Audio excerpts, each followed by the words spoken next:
Over the next few videos, we're continuing to take a look at the history of one of the UK's most popular Halloween events. You're watching Theme Park Realm, and this is the history of Alton Towers Scarefest. The current format of the Halloween event started way back in 2007. The event has featured numerous mazes, scare zones and attractions over the years. Experience your worst nightmare this Halloween at Alton Towers Scarefest.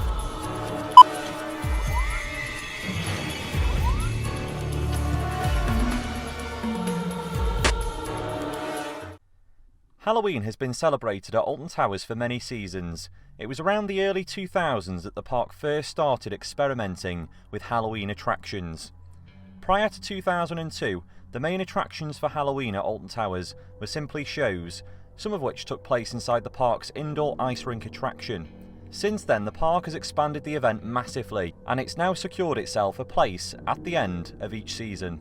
In today's video, we're taking a look at Scarefest 2012 until 2014. If you're new to the series, I'd recommend checking out the previous videos. I will leave a link on screen and in the description as well. So 2011 was another huge success for Scarefest, and the first time the event had been brought entirely within the theme park itself. 2012 would follow a similar theme, with all of the main attractions within the actual main theme park. At the end of the 2012 season, the park began construction of their brand new roller coaster, Secret Weapon 7. The park would make use of Scarefest to help hype their latest attraction. Of course, due to the construction of the Smiler, the black hole tent had to be completely removed from the park. In previous years, the black hole tent had actually housed two of the main scare mazes. The Carnival of Screams would return for 2012. This time the attraction would be located behind the Gold Striker building, located near X Sector. Guests would enter from opposite the hospitality suite, and the maze itself was very much the same. The layout was simply modified to fit into the new area. For 2012, the Boiler House unfortunately did not return. Instead, the Sanctuary was created. The Sanctuary is still widely regarded as one of the best scare mazes in the history of Scarefest. The maze itself connected perfectly with the theme of the Smiler. Guests would be invited to the Sanctuary Hospital facility within the tower's ruins. The facility was closed down 50 years ago and monitored by the Ministry of Joy, the same company who brought you Oblivion, Enterprise and the Smiler. The Sanctuary was reopened under the careful watch of the attraction's main character, Dr. Kelman. The aim of the hospital was to find potential advocates who would be eligible for correction on the park's latest addition, the Smiler.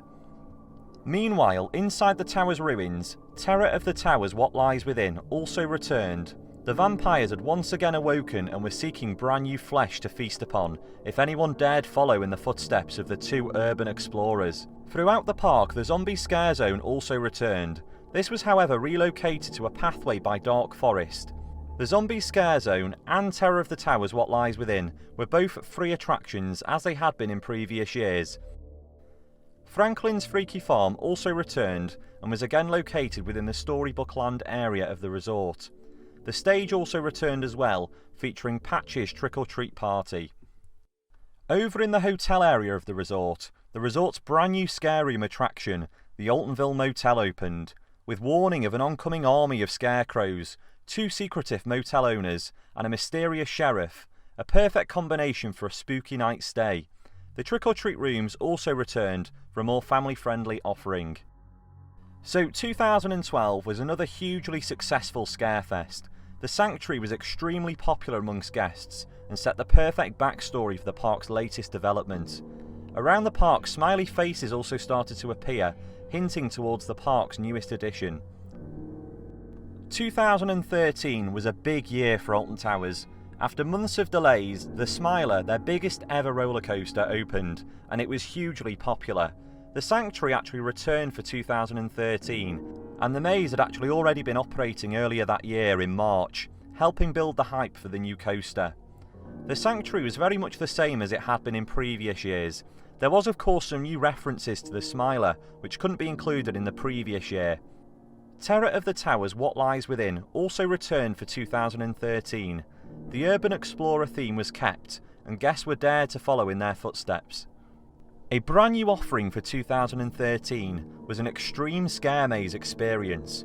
On selected nights, guests could actually pay extra to experience an extreme version of either Terror of the Towers or the Sanctuary after the park close. The 2013 event also included a brand new Freedom ticket. Guests could pay to have unlimited access to the two main mazes, and this was available for either a day ticket or for the entire Scarefest event. The Carnival of Screams also returned for 2013. This time though, the attraction was completely free to enter, and the maze was very similar to 2012, but with the addition of a brand new finale featuring Jack the Knife. The Zombie Scare Zone also returned and was again located on a pathway behind the Dark Forest. Although for 2013 the route was slightly changed and guests would enter opposite the Woodcutter's Bar and Grill, the maze also received some new theming and props. Franklin's Freaky Fun Zone also returned for 2013. The attraction was now located within Fountain Square. The trick-or-treat stage was also moved there too, allowing the construction to begin for the brand new CBeebies Land area. In the hotel area of the park, the Oltonville Motel returned once more. This year the theme of the attraction was slightly changed, and guests would be invited to the wedding of Mary Miller and Caleb Winkles. Guests were actually greeted by the bride herself at the check-in desk, and as part of the Oltonville Motel, guests this year would also be invited to attend a wedding scare experience outside the hotel. The trick-or-treat rooms also returned, of course offering their usual more family-friendly scare experience. So 2013 was another brilliant year for Scarefest. There were some minor alterations, but not all that much change from the previous year. 2014, however, would see a number of new additions. Of course, Terror of the Towers, What Lies Within, and the Sanctuary both returned. The Sanctuary would unfortunately return for its final time at the resort in 2014. The Zombie Scare Zone also returned. Again, this would be its final time at the park, and little had been changed in that maze from previous years. Brand new for 2014 was the Scary Tales Scare Zone. This was certainly an interesting attraction and very different to anything previously offered during Scarefest. Guests would be invited to venture through the sets of their favourite fairy tales. This new attraction was now located behind the Goal Striker, replacing the Carnival of Screams. It was certainly a highly detailed scare zone, and many of the props from Scary Tales are actually still used around the resort, even now in 2020. Another brand new addition for 2014 was the Alton Ancestors. These roaming actors could be seen performing live dances on Tower Street at various times throughout the day. Franklin's Freaky Fun Zone also returned to Fountain Square. The trick-or-treat stage returned once more, and for 2014, the area was also home to some new set pieces and scenery. Over at the hotels, the Oltonville Motel was unfortunately removed and changed to a dining experience. This new experience featured a 2-course buffet along with 2 hours of scares and thrills.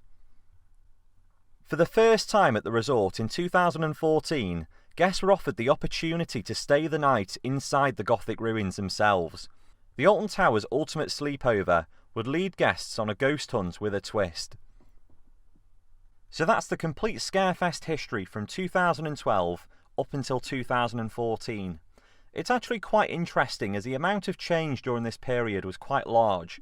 The park seemed to be experimenting with new attractions, and this would only continue as years progress. In the next video, we'll be taking a look at Scarefest 2015 and beyond. Please don't forget to subscribe if you enjoyed, and I will see you in the next video. As always, thank you for watching.